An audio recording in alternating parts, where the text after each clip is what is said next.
dans le cadre de la solidarité.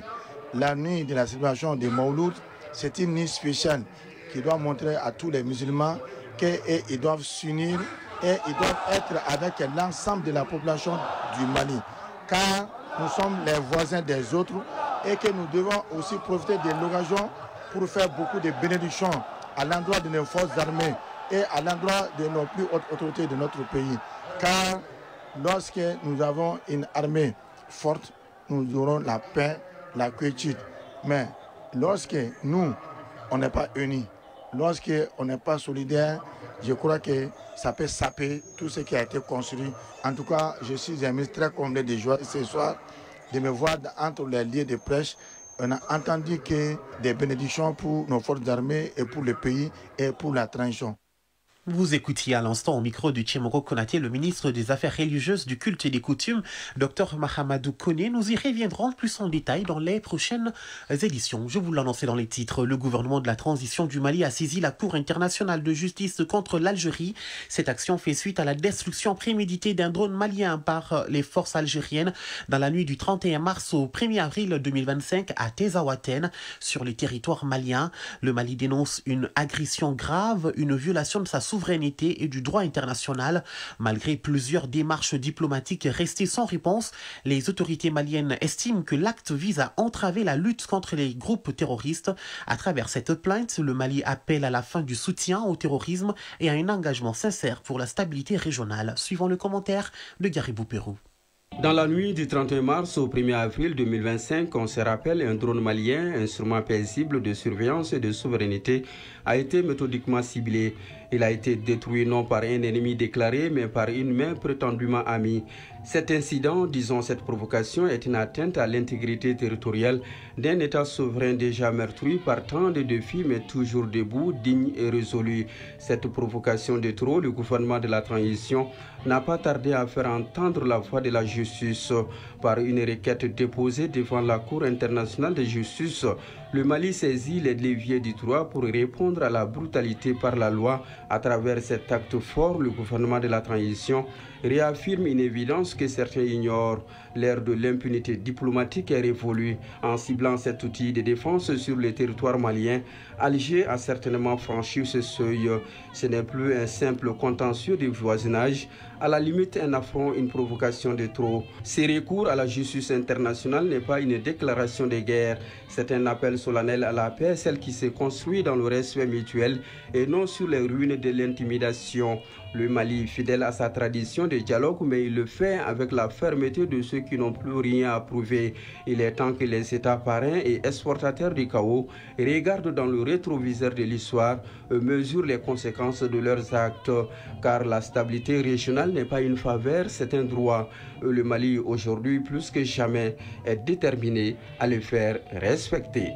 9h07. Sur un tout autre plan, le ministère du Travail, de la fonction publique et du dialogue social affiche un bilan remarquable au cours des 5 années de transition.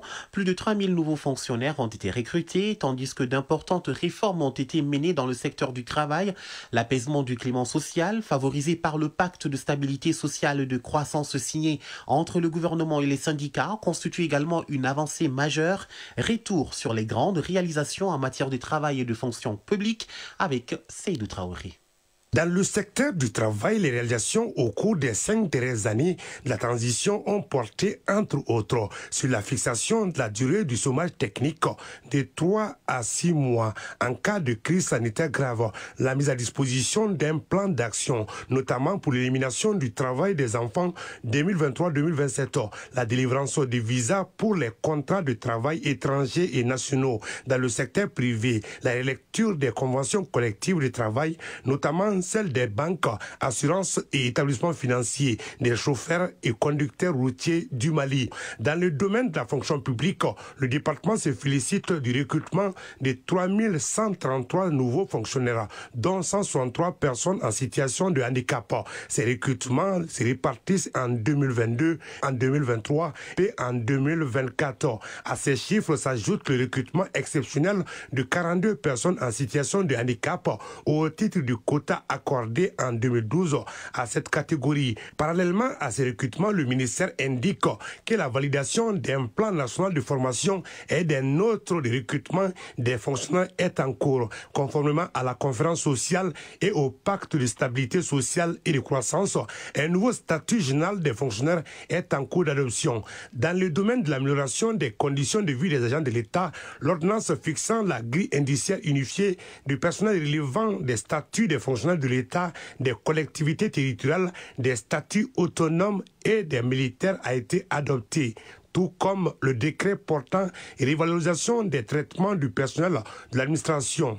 Toujours pour le bien-être des agents de l'État, le gouvernement a procédé à une majoration des traitements et salaires dans la fonction publique malienne. Cette mesure issue du pacte de stabilité sociale et de croissance est fruit d'une collaboration entre le gouvernement et les organisations syndicales, prévoit des augmentations échelonnées de la valeur du point d'indice qui passe de 400 francs à 470 francs CFA en 2030 avec un indice financier de 104 milliards de francs CFA, augmentation de 5,5% à partir du 1er janvier 2026, 5,5% à partir du 1er janvier 2028, 6,5% à partir du 1er janvier 2030.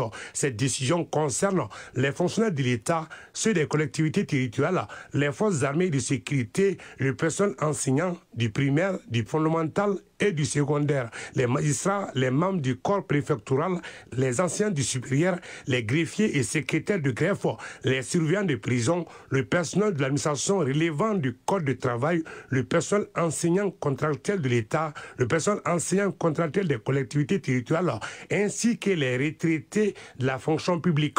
Dans le domaine du dialogue social, la conférence sociale tenue du 17 au 22 octobre 2022 avec la participation des centrales syndicales et confédérations a balisé la voie de l'apaisement du climat social. Le document du pacte de stabilité sociale et de croissance et son plan d'action 2023-2027 validé par les acteurs ont été signés sous la présidence du général d'armée Assimi Goïta, président de la transition. Depuis la signature en août 2023, le département en charge du dialogue social a conduit plusieurs rencontres de vulgarisation et d'évaluation, notamment à Ségou, Sikasso, Bamako et Bougouni.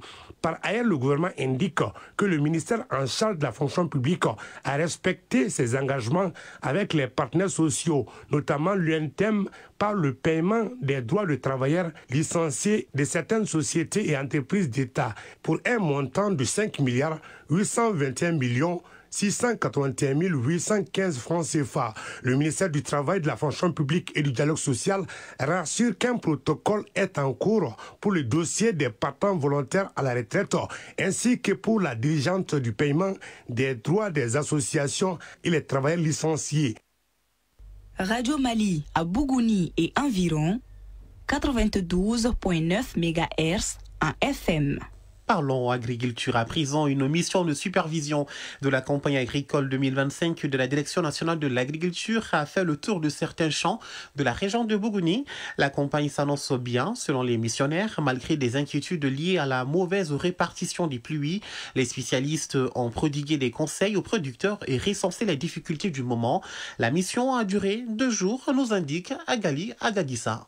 Situé dans le secteur de Kokele, à une dizaine de kilomètres de la route nationale numéro 7, ce champ de maïs au stade des piaisons annonce une bonne récolte. Et c'est dans cette parcelle appartenant aux frères Sangaré et qui s'étend sur plusieurs hectares que les missionnaires de la Direction nationale de l'agriculture ont été accueillis sous une fine pluie. La délégation est venue constater de visu l'évolution de la campagne agricole et écouter les paysans de la région de Bougouni. Youssouf Sangaré, exploitant agricole. J'ai à peu près une superficie de 10 hectares comme champ de maïs, mais comme champ de mil et autres, j'ai à peu près 9 autres hectares. L'année dernière, j'ai eu à peu près 30 tonnes, mais je sais que je vais dépasser les 30 tonnes cette année. Autre endroit, autre exploitation agricole, le champ de Bakary Dambélé à Koumantou. Sur cette exploitation, on entend récolter du coton, du maïs, du mil, du sorgho et autres produits agricoles. Ici, les fleurs promettent une bonne campagne et rassurent les visiteurs du jour. Omar Sy, directeur général adjoint de l'Office de protection des végétaux OPV. De façon générale, vraiment l'aspect de culture est bon. C'est vrai, il faut le dire.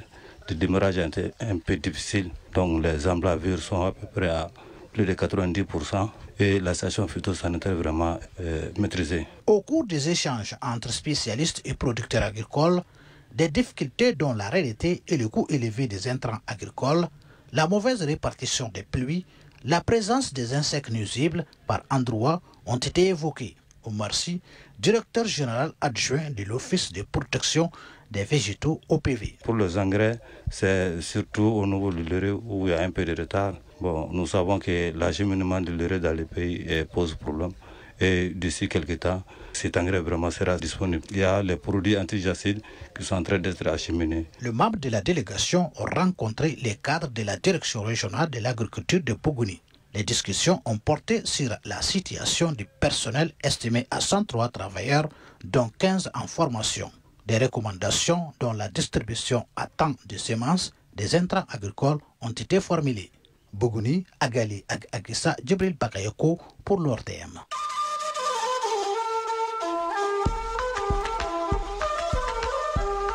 AES, actualité.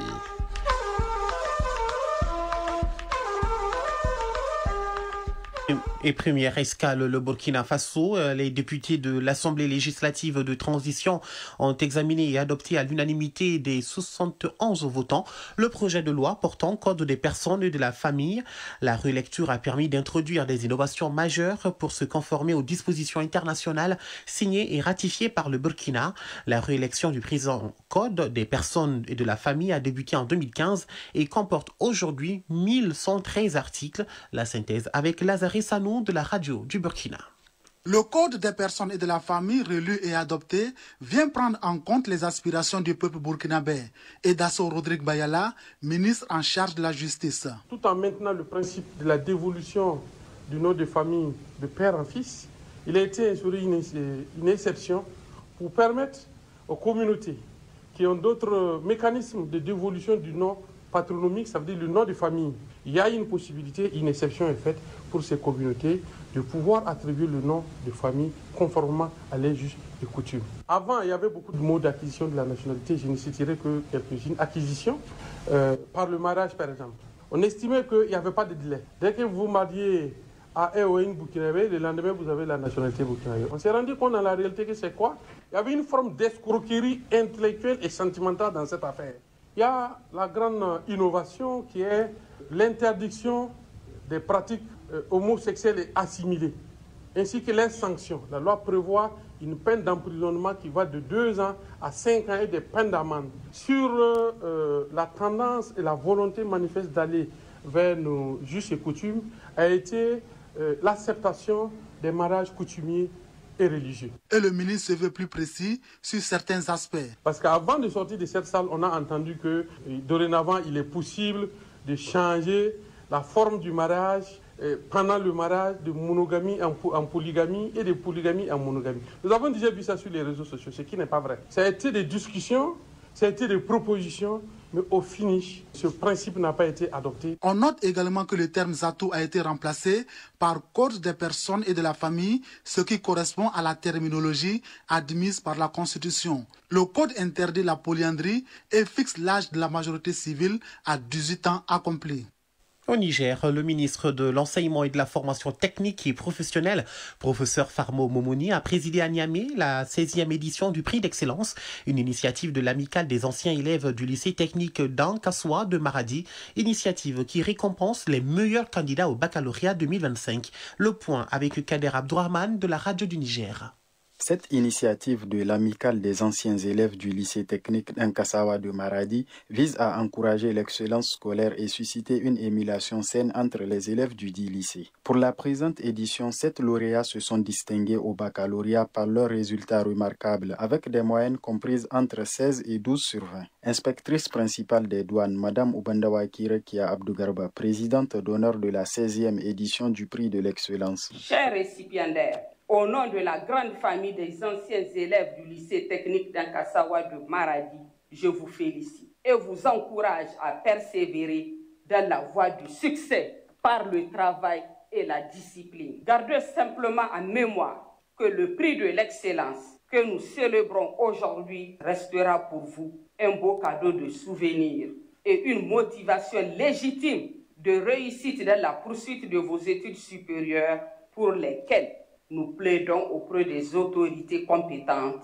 une meilleure prise en charge. Dans son intervention, le ministre de l'Enseignement et de la Formation technique et professionnelle, professeur Fermo Moumouni, a d'abord adressé ses félicitations aux récipiendaires avant de leur prodiguer de sages conseils. Pour avoir été enseignant, je sais la fierté qui anime aujourd'hui vos formateurs. Je ressens et partage cette fierté. Soyez pour le lycée d'Ankasawa des modèles et des ambassadeurs. Ayez confiance en vous-même et en votre patrie. Retroussez vos manches, travaillez dans la rigueur et dans la discipline pour que la réussite soit pour vous une autre récompense. La cérémonie s'est achevée par la remise de prix et des témoignages de satisfaction.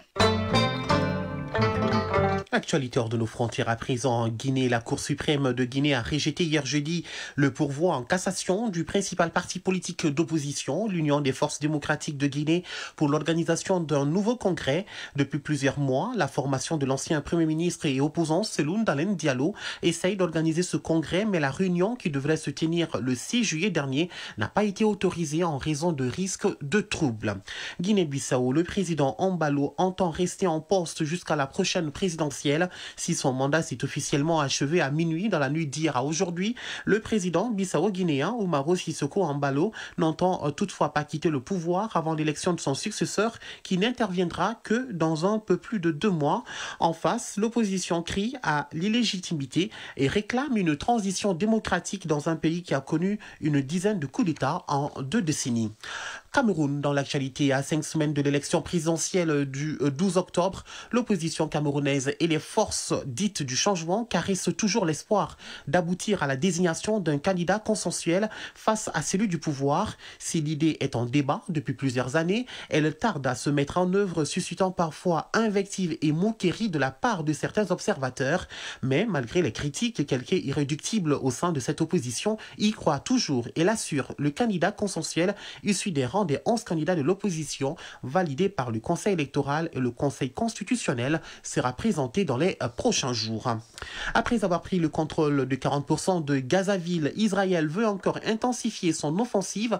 Les bombardements et les tirs de l'armée israélienne ont fait plus de 60 morts au cours des dernières 24 heures, selon la défense civile gazaoui.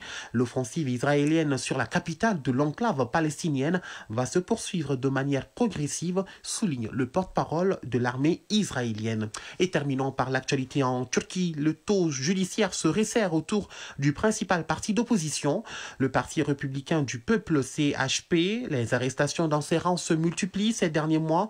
Le parti se prépare à affronter une audience capitale le 15 septembre qui pourrait aboutir à la révocation de toute sa direction actuelle. Le CHP organisait hier donc des rassemblements dans toute la Turquie pour dénoncer ce qu'il qualifie de coup d'État judiciaire. Le CHP, vainqueur des élections municipales de l'an dernier, accuse le président Recep Tayyip Erdogan d'instrumentaliser la justice pour le discréditer, le diviser, le paralyser et au final pour le détruire, selon Ekrem İmamoğlu, maire emprisonné d'Istanbul et candidat du parti à la prochaine présidentielle.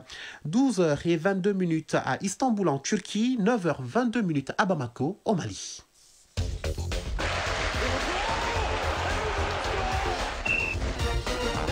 Du sport à présent, Afrobasket U16 filles et garçons Kigali 2025. Le Mali affronte la Côte d'Ivoire samedi. Demain donc, c'est au compte de la 2e journée des groupes chez les filles. Hier, au compte de la première journée des groupes chez les garçons, le Mali a battu le Libéria 69-57. En taekwondo, la 2e édition du championnat AES Russie vient de se dérouler à Nalchik en Russie. Le Mali s'est classé 2e derrière la Russie. En football, Super Coupe Générale d'Armée Assimi Goïta. La finale se joue dimanche au stade de Mamadou Konaté. Elle opposera Koulikoro à Mopti. Et quant à cette autre actualité, West Africa Champions Cup, le tournoi a joué sa 3e journée hier à Kankan, en Guinée. Si le stade malien a gagné 2-0 contre l'ISR FC du Libéria, le Djoliba AC a fait match nul 2-2 contre Raïmo FC du Burkina Faso. Et éliminatoire Coupe du Monde 2026, les Aigles du Mali se relancent dans le groupe I au compte de la 7e journée hier à Berkane au Maroc. Le Mali a battu les Comores par le score de 3-0. Voyons tout cela avec Fotigi Tunkara. Le Mali réalise l'une des meilleures opérations de cette 7e journée des éliminatoires du Mondial 2026. En match délocalisé au stade municipal de Berkane au Maroc, les Aigles du Mali ont disposé des Selakante de Comores par le score de 3-0. But inscrit au 27e, 71e et 76e minute de jeu, respectivement par Nene Dorgeles, Kamouri Doumbia sur penalty et Lassana Koulibaly. Avec désormais 12 points, les Aigles du Mali grimpent à la 3e place et ne sont plus qu'à 4 points du leader le Ghana. Une victoire qui savoure bien le technicien belge du Mali, Tom Saintfit, est au micro de nos envoyés spéciaux. Arjumatina et Sambou Diakité. Au début du premier mi-temps, on a des difficultés de prendre le contrôle. Après le 1-0, on a mieux joué au premier mi-temps, mais au deuxième mi-temps, j'ai le sentiment qu'on perd le jeu un peu, que Comores est mieux que nous. C'est un peu le sentiment qu'on attend avec les changements, que c'est peut-être un 1, mais on a fait les bons changements, le bon moment, et tout est changé. Après, on marque avec une bonne action, après un penalty, on marque le 2-0, et c'est peut-être le moment que Comores est mort. 3-0, je suis très heureux. La joie des Tom tranche naturellement avec la déception de Stéphano Cousin. Le sélectionneur national des Comores s'est dit dessus au micro de nos envoyés spéciaux, Arjumatina et Sambou Diakité. On est déçu du résultat. C'est un résultat qui est lourd. Si on analyse la première mi-temps, à part le tir qu'ils ont fait sur le poteau et ce but qui nous a surpris sur cette remise en touche, ça a été une première mi-temps, surtout dans les premières 20 minutes où on avait le contrôle de la balle. C'est un peu la même photographie qui s'est passée à la deuxième mi-temps aussi, où dans nos temps forts, on a pris le but dans nos temps forts. C'est ça qui a fait la différence. Maintenant, il faut aussi rappeler les forces en présence. Le Mali, c'est une belle équipe. Ils ont des grands joueurs. Ils sont 50e au monde. Nous, on est 107e. On a perdu 1 point par rapport au leader et tout est encore à jouer. Il y a beaucoup. Le Mali est rentré en course. Il y a le Ghana, il y a Madagascar. On est là et ça va se jouer jusqu'au dernier moment. C'est quand même dommage. Toujours dans le groupe I, hier, le Tchad a accroché les Ghana un but partout. Madagascar a gagné contre la Centrafrique 2-0. 4e édition de la West Africa Champions Cup à Kankan en Guinée. La 3e et avant-dernière journée a été marquée hier par la première victoire du Stade Malais de Bamako. Les Blancs ont battu les Libériens de l'ICR FC par le score de 2-0. Le Stade compte désormais 4 points derrière le Djolba à ses 5 points. De leur côté, les Rouges ont été tenus en échec 2 buts partout par les Burkinabés de Raimo FC. Pourtant, c'est le Djolba AC qui menait par le score de 2-0. Le derby guinéen a été gagné par les Afia, vainqueur 3-0 du Ourea AC. Le Afia est en tête avec 6 points. Le Ourea est 5e avec 2 points. Devant l'ICR FC 6e sur 6 avec une seule unité. Super Coupe Générale d'Almé Assimi Goïta, l'édition 2025 connaîtra son épilogue dimanche à l'issue de la finale qui mettra aux prises Koulikoro et Mopti, des anciens vainqueurs de la compétition. Si le nom de champion 2025 reste encore un inconnu, la finale de dimanche se jouera avec au moins des certitudes. Le vainqueur soulèvera son 2e trophée. Le tournoi ne connaîtra pas cette année un nouveau vainqueur. Balle au panier à présent avec la Basket U16 Kigali 2025. Le Mali effectue sa 2e sortie demain samedi. Ce sera contre la Côte d'Ivoire chez les filles. Le coup d'envoi du match est prévu pour 11h30 minutes, mais en va à 9h. L'Angola en découdra avec la Guinée-Conakry. Hier jeudi, le Maroc a perdu contre le Kenya 49-55. Chez les garçons, la première journée des groupes a pris fin hier avec la victoire écrasante de la Côte d'Ivoire sur la Sierra Leone 112-27. Le Mali a dominé le Libéria 69-57. La 2e journée des groupes débute ce vendredi avec 2 matchs. À 14h, la Tunisie jouera contre l'Ouganda, puis à 16h30 minutes, le Cameroun affrontera la Guinée-Conakry. Du taekwondo avec le 2e championnat AES Russie à Nalchik en Russie. Le Mali a terminé 2e de la compétition avec 7 médailles, dont une en or, 4 en argent et 2 en bronze. La Russie s'est taillée la part du lion avec 7 or et 1 médaille d'argent. Le Burkina Faso n'a pas eu de médaille. Le Niger était absent. J'espère que vous avez passé de très bons moments à notre compagnie. Ce journal est terminé, présenté par Moussa Papa Aïdara, mise en onde bien assurée par Alimata Ouattara, mise en ligne chez Abdelaziz Koulibaly, coordination Bourama Traoré. Merci à tous pour votre attention.